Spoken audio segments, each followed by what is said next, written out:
मेघालय के गवर्नर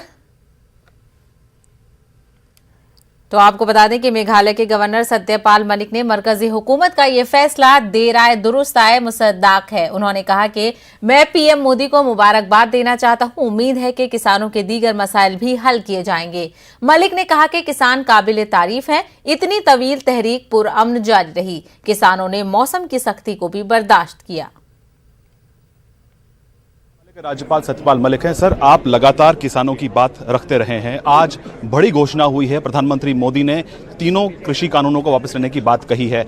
इस फैसले को कैसे देखते हैं? मैं माननीय प्रधानमंत्री जी को इसके लिए बधाई देना चाहता हूं और ये प्रार्थना करता हूं कि और आगे के भी जो सवाल हैं उनको हल करेंगे। और किसानों को भी बधाई देना चाहता हूं कि उन्होंने इतना लंबा आंदोलन पीसफुली चलाया और सब कुछ बर्दाश्त किया। लेकिन जो किसान है उनका ये कहना है कि जब तक लिखित रूप में, जब तक संसद से इसको पारित नहीं करा लिया जाता, वापस नहीं किया जाता, तब तक वो अपना आंदोलन जारी रखेंगे। क्या इसके लिए कोई संदेश आप देना चाहेंगे उनको? मैं उनके साथ हूँ, वो जो भी करेंगे मैं उनके साथ रहूँगा। आपने कहा कि आप आगे भी किसानों की बात रखते रहेंगे, जो भी वो रुख अपनाएंगे उसके साथ आप रहेंगे। उनके लिए संदेश देना चाहेंगे आप? कोई संदेश की जरूरत नहीं, वो सब विद्वान लोग हैं।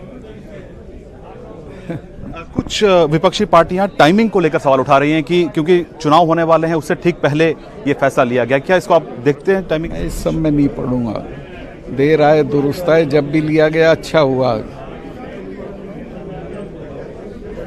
तो ये थे सत्यपाल मलिक। कैमरामैन प्रकाश गुप्ता के साथ शैलेंद्र वांगू, न्यूज़ 18 नेटवर्क, नई दिल्ली।